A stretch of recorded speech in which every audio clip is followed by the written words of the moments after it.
Good afternoon, everybody. Welcome into the Pro Football Chase podcast. It's Isaac Saenz with you. And joining me today is Giants linebacker Josiah Tauaefa. He spent 4 seasons as a member of the UTSA Roadrunners and redshirted his freshman year there in San Antonio. And now he plays for the New York Giants. So, Josiah, thanks for joining me today. How are you doing? Yeah, absolutely, man. Thanks for having me. I'm doing well. That's good to hear, man. And so, as I kind of mentioned at the very beginning of the interview, you played at UTSA, which is the University of Texas at San Antonio. You were undrafted. You signed with the Giants in 2019. So can you briefly talk about your pre-draft process coming out of UTSA and how eventually you ended up signing with the Giants? Yeah, so kind of going into the 2018 season of my redshirt junior year, I knew that I was going to be graduating. You know, I'd have my degree in hand that fall after the season. And, you know, I was just getting the feeling and just praying more about it. And, you know, got this sense that it was time to move on, you know, from college, even though I could have come back a year. I chose to leave, not because, you know, I felt like I was going to get drafted really high or, you know, but I felt it was just time to move on. And I had my my time there at UTSA and really appreciated that. But it was time for the next chapter. So with that in mind, decided to declare, was training spring of 2019. And then I was kind of waiting to hear if I would get an invite to the combine, going back and forth with my agent about that. And then the invitations were sent out and I didn't get an invite. And so I was kind of not hoping for that, obviously, but a little bit expecting that, you know, just coming from a mid-major, basically, in terms of football, you know, a newer program kind of flying under the radar. Didn't really expect an invite to the combine. So then, you know, just did all I could do on pro day. And then come draft day, or at the end of the third draft day, Giants reached out to me and me and my agent, and we worked out a deal. And yeah, and that's when I became part of the New York Giants. So then that just took us through rookie minicamp, you know, OTAs, and that was a whole different scene, whole different atmosphere, and just you're kind of exposed to the business side of everything. You know, how fast things can change, how crucial every day is, how crucial every play is. You know what I mean? Someone else's job is on the line just as much as yours is, and so that aspect was a lot different. Competition, this and that, and so. I was after the 4 preseason games, you know, going through training camp, then preseason. After that 4th one, you know, they told me that they were going to release me, but they wanted me to, you know, sign for the practice squad. And so super excited about that opportunity and did that. I was on the practice squad for the first 4 weeks of the season. And then there were some injuries, and then they brought me up on the active roster, 53-man. And my role was primarily special teams, you know, for the 12 remaining games. So that was an awesome learning experience. And yeah, just something that I'll always remember, that, you know, my rookie year. Now, Josiah, kind of piggybacking on what you just said, we know that you were cut after training camp, you were brought back and eventually called up to the active roster. And I see, according to your stats, that you made your NFL debut on October 6, 2019 against the Minnesota Vikings. You made 3 tackles, 2 for a loss. So take me back to that game experience, man. What was it like making that debut, and what was going through your mind coming from UTSA now out on the biggest stage? Yeah, that was incredible. You know, I knew that some guys had been down and that I would, you know, be called upon that game. And so just did everything I could to be ready that week. And sure, the time came and number was called, went in there and just did the I could, it was a crazy thought. I had to keep pinching myself. It seemed like, to be like, this is, this is what I've dreamed of. This is what I've worked for. And this is, it's actually here in front of me, And so, yeah. And then I think something that helped me out to settle the nerves a little bit was just to remember that it's just football at the end of the day. It is still football, even if it's at the highest level. Football is football.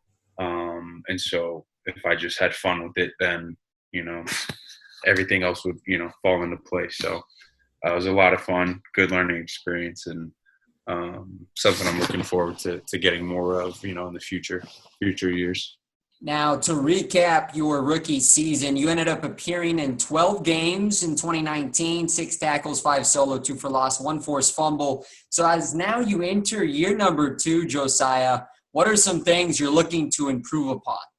I think I would say dependability. I want my teammates to be able to depend on me, more than they could my rookie years, in terms of knowing my stuff, being where I'm supposed to be, being able to do my assignments, and just being able to be plugged in any role, and knowing them, having the peace of mind, coaches and players, that I'll be able to do my job effectively, when the time comes. How have you been handling the COVID-19 shutdown? I know you mentioned that you've been staying at some relatives' house during this period, and the NFL has embraced the fully virtual offseason program. Walk us through that and what it's been like for you. Yeah, so it's actually kind of weird. We me and my wife, we actually got married in July of last year, July 4th. And we had a small ceremony, real intimate, at my grandparents' house. Just to be legally married, going into everything that was going to unfold in the fall of 2019. And with traveling and this and that, we wanted to be married for that time that we'd be living together. And so, but we were actually planning to have our ceremony, the big, basically, party celebration, April 2nd, a couple days before we went back for OTAs, had to report back for OTAs. So as it got closer to that, we were having to wait on word from the venues and from the CDC of like what was going to be able to be allowed gathering wise, for weddings, what was going to be allowed for the NFL off season, if we were going to have to report for OTAs or not. And so the closer we got, the more we realized, like, yeah, probably neither are actually happening. And so we canceled our wedding. And then not long after, we got word that, that the OTAs are going to be postponed. And as the continued news kept coming out about, the severity of the, COVID, and the off season kept getting pushed back. And then they finally came out with virtual off season, and meeting through Zoom and this and that, and figuring out how that's going to work. So I actually, as much as I miss being out there on the field and being around teammates and being in that locker room, that atmosphere, I have found that the off season, virtual off season, is it's just as I'm able to learn just as well, meeting through Zoom and kind of going at my own pace, looking at my playbooks and, looking at my playbook and my notes throughout the day on my own time, and asking questions virtually. It's you can't go up there and point on a board or draw, right in front of someone. It is a little different than face to face, but you're getting the same information essentially. So I think it's been good. I think the things that we're doing as a team is good, and I'm excited, for when we do get to go back. Now, Joe Judge is the first-year head coach for the New York Giants. He was hired after the 2019 season. So I know everything's been virtual, but can you give a little bit of an indication of how the team has responded to Joe Judge and the new coaching staff? Yeah, I mean, I can't speak for everybody else, but I know personally, just when he's talking everybody's listening, you know, in a sense of, you know, he commands when he's speaking, commands the room or virtual room right now. But, you know, just when he's talking, you want to listen and pay attention to what he has to say. It's, you know, I'm sure you could say that about a bunch of head coaches, but you can tell, but, you know, some of his interviews, he's just very well informed. And when he's not, you know, he'll be sure to tell you, you know, and say, I'll try to get these answers for you. Doesn't try to pretend like he's a know-it-all, but he's a very knowledgeable man, and in both football and just in life, you know. So seems like a really good guy, and I'm looking forward to the chance to meet him when that time comes. The Giants defense, it's filled with a lot of young talent on the roster. You know, you got Jabril Peppers anchoring the secondary, Dexter Lawrence on the defensive line. And there's been a lot of change there in New York. Blake Martinez is now there. They signed him in free agency. So can you talk about your excitement to play with a group of young players that are ascending into dominant defenders? Yeah, it's been really exciting to watch. Last year, you know, came in with Dex and a couple of those other guys, X, you know, all coming off the edge, and Julian Love in the backfield, and Ryan Connolly next to me. And but yeah, just and getting to see Jabril and how he works, and his work ethic, and his attention to detail, you know, and his intentionality. It's incredible to see. And so all these pieces coming together now with, you know, the off-season, you know, trades and free agency, just seeing how our defense is coming together. I'm you know, excited to get to work with those guys, you know, learn from them. It's been a great time, even virtually meeting with them and learning, you know, just both from their experience and from what, you know, how they process this new playbook. It's been, I feel like, beneficial for everyone involved, you know. So being able to build that camaraderie virtually is pretty hard, but I feel like we're doing a pretty good job of it. Before I let you go, Josiah, I know that you being an active member of the practice squad and then eventually getting called up, you got to see plenty of Saquon Barkley in practice going up against the guy we know he's regarded as one of the best running backs in the NFL. What is it like being teammates with him, and how does he make you a better player? Yeah, yeah, as everyone knows, he's a monster, but it's the things, you know, that you might not get to see on Sundays, you know, that kind of separate him as the player he is, you know, constantly competitive, as you would expect, but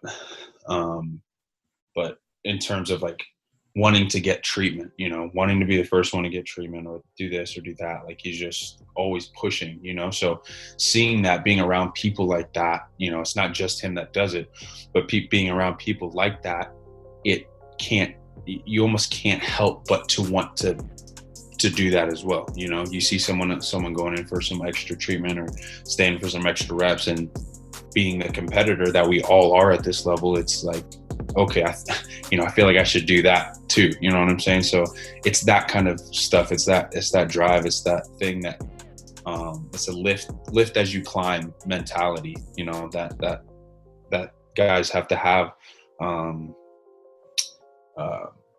You know, just in this business, you know, everybody that's in the locker room has that responsibility. So, but yeah, he's even in we play each other in ping pong sometimes, and it gets heated, you know, even in that. So it's been a lot of fun. Well, Josiah, I know you're on a tight schedule, man. I appreciate you taking the time to join the podcast today, this Zoom-style interview. I wish you nothing but the best as you continue your preparations for the 2020 NFL season. So stay safe out there, and God bless, brother. Yeah, absolutely. I appreciate you having me again. All right, man. Take care. All right.